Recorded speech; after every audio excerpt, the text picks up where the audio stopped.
ዳሰግዱ ምናምን ይሄ ሰክላር ስቴት መሆንና ሰክላር ትምህርት ቤት መሆንና ሰክላር ሰው መሆን ይለያያል። እኛ ሰዎች ሰክላር እንዲሆኑ አንፈልግም። አየሽ ይሄ ቤት ውስጥ አንቺ ሰላት አስተምርሽ የላክሽውን ልጅ ትምህርት ቤት መስገጃ ቦታ የለም። ምንድነው የሚሆነው? ይሄ ልጅ ምናልባትም እኮ ተደብቆ ድራግ ማድረጊያ ቦታ አላቸው፣ መሳቢያ ቦታ አላቸው ትምህርት ቤት ውስጥ።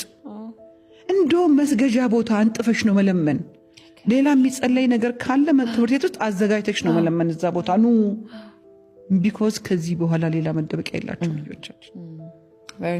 በጣም ሰክላር እናደርገዋለን ብለን ሰክላር ስናረግ ሰዎችን ሰክላር አረግንና በፈጣሪው የሚታገዝ አላህን የሚፈራ ትውልድ እያጣን መጣን። አንቺ ማትችው ትውልድ መጣን።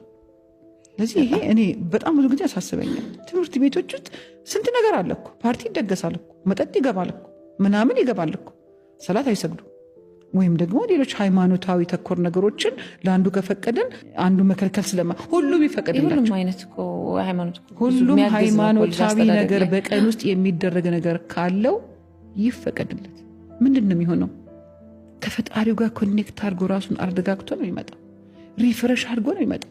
ከትምህርት ቤት ወጥተው ጓሮ ገብተው ሲጋራ ጭሶ የሚመጡ ልጆች እኮ ማንም አይናገራቸውም።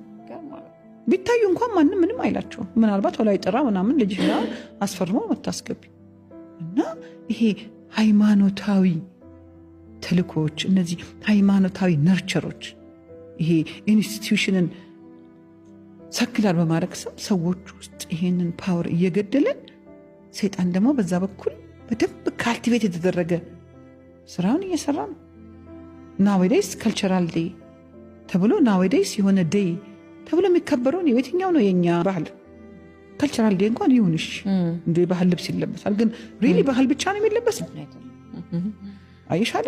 ከዛ ወጣቱን ቁጭ ብለን ደግሞ ብሌም እናደርጋለን። ወጣቱ ተበላሽ፣ ወጣቱ በእኛ ጊዜ ነበር፣ በእናንተ ጊዜ ላይመለስ አልፏል።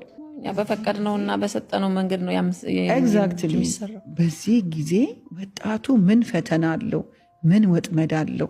ትምህርት ቤቶች፣ የመንግስት ምናምን መመሪያ አውጪዎች የወጣቱን ወጥመዶች አለመዘርጋት አይችሉም። ቢኮዝ ወርልድ ሊ ነው የተዘረጉት። አይሻለነ ወጥመድ ውስጥ ዜጎች እንዳይገቡብን ግን ማድረግ መቻል አለብን ሁላችንም። እኔም አንቺ ሚዲያ ያዘውን በሚዲያው አይሻለነ የአምልኮ ስፍራዎች በጣም መበርታት አለባቸው። ወጣቶቹ ወደ እነሱ የማይሄዱ ከሆነ እነሱ ወደ ወጣቱ መሄድ አለባቸው። ገብቶሻል? የት ነው ወጣቱ ያለው? በቃ መሄድ ነው። እዛ ሄደሽ መስበክ ነው። እዛ ሄደሽ ቃለ ምናምን